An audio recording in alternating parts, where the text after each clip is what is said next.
Hello students of class 7। पिछले video में हम लोगों ने रेशनल नंबर के बारे में पढ़ा था। आज हम लोग रेशनल नंबर से रिलेटेड कुछ प्रॉपर्टीज पढ़ेंगे। क्या आपका पॉजिटिव रेशनल नंबर होता है, किसको हम लोग निगेटिव रेशनल नंबर कहते हैं, और उसकी कुछ इम्पोर्टेंट प्रॉपर्टीज के बारे में जानेंगे। तो चलिए हम शुरू करते हैं आज रेशनल नंबर से रिलेटेड ये सारी चीज़ें।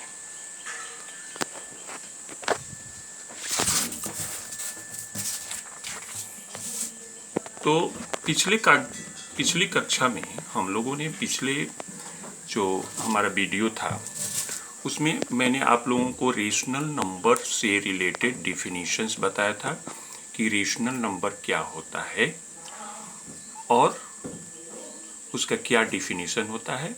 उससे रिलेटेड हमने नेचुरल नंबर्स, इन सारी चीज़ों को भी सीखा था। आज हम लोग सबसे पहले देखते हैं कि पॉजिटिव रेशनल नंबर क्या होता है।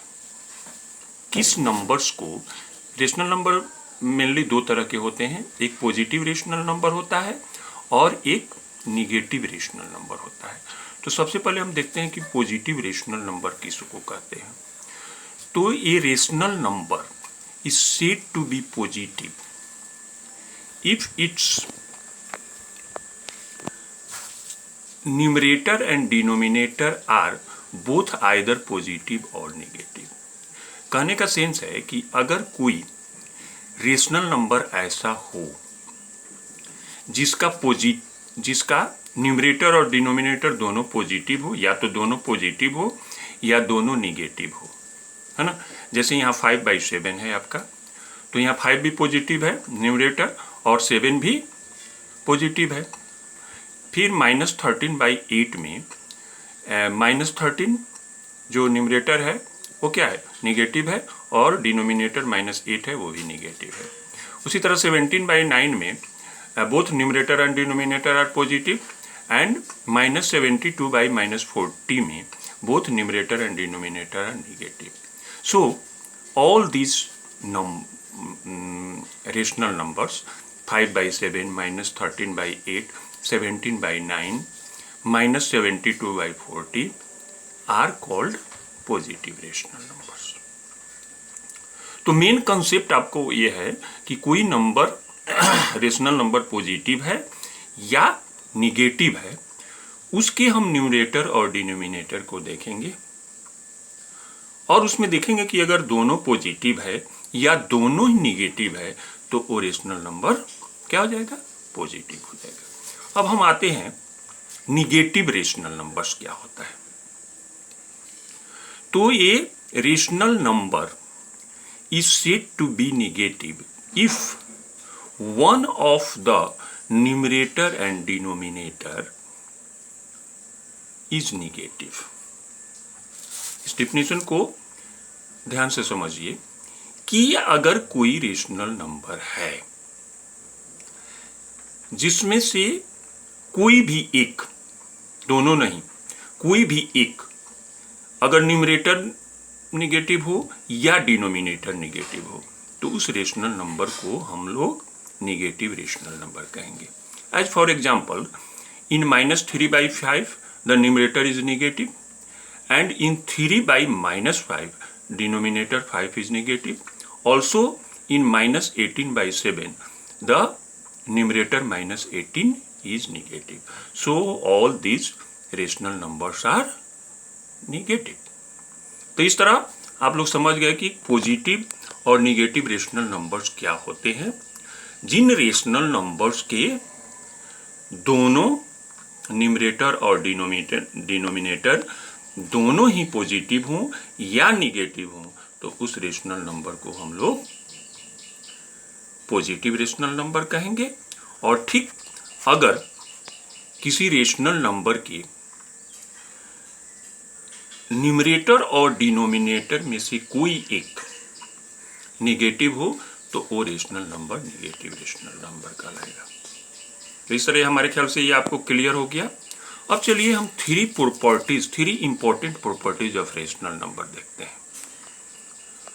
If p/q is a rational number, p by q अगर कोई रेशनल नंबर है और m कोई नॉन जीरो इंटीजर है,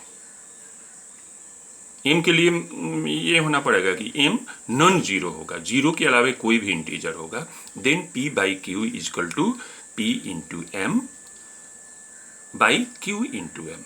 एज फॉर एग्जाम्पल -2/3 है तो -2/3 equal to -2 into 2/3 into 2 equal to -2 into 3/3 into 3 -2 into 4/3 into 4।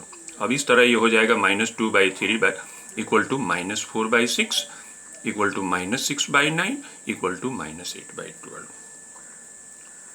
सारांश यह है कि कोई भी रेशनल नंबर है अगर उसके न्यूमरेटर और डिनोमिनेटर में हम सेम नंबर से, नॉन जीरो नंबर से मल्टीप्लाई करते हैं तो उसके वैल्यू में कोई फर्क नहीं पड़ता है, उसका वैल्यू सेम रहता है। फिर दूसरा प्रॉपर्टी कह रहा है कि if p and q, p by q is a rational number and m is a common divisor of p and q, यानी p और q दोनों का कॉमन फैक्टर हो, then p by q equal to p divided by m equal divided by q m। तो अब जैसे मान लीजिए कि 32/36 है वाह, तो इसमें 32 और 36 का कॉमन डिवाइजर 4 होगा, यानी हम क्या करेंगे 32 और 36 का SCF निकालेंगे, जैसे कि आप लोग फ्रैक्शन में निकालते थे लोएस्ट टर्म में करने के लिए, तो इसका SCF निकालेंगे। तो दिस SCF दोनों का SCF 4 होगा, तो ये 4 जो होगा 32 और 36 का कॉमन डिवाइजर होगा। अब इसमें हम 32 डिवाइडेड बाई 4, 36 डिवाइडेड बाई 4 करते हैं तो 8/9 आता है। तो this rational number 8/9 and 32/36 are equal. आई बात समझ में?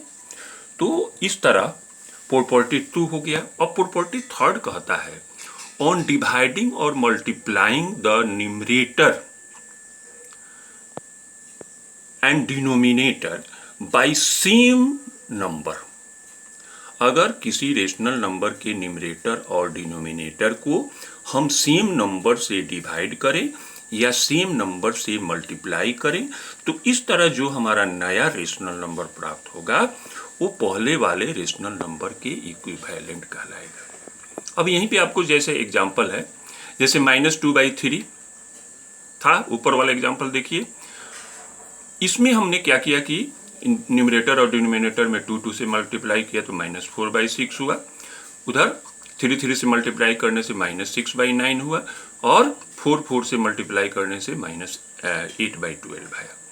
तो ये all these rational numbers -2/3, -4/6, -6/9 and -8/9 are equivalent rational numbers. In the same way 32/36 में हमने न्यूमरेटर को डिवाइड किया 4 से, डिनोमिनेटर को डिवाइड किया 4 से, तो हमारा नया जो रेशनल नंबर आया 8/9। तो हम कह सकते हैं कि 8/9 इज इक्विवेलेंट टू 32/36। तो इस तरह आज हम लोगों ने सीख लिया कि पॉजिटिव रेशनल नंबर क्या होते हैं, निगेटिव रेशनल नंबर क्या होते हैं, और जो 3 इसके इम्पोर्टेंट प्रॉपर्टीज हैं उसके बारे में हम लोगों ने सीख लिया। नेक्स्ट क्लास में हम आगे की चर्चा करेंगे। Thank you all.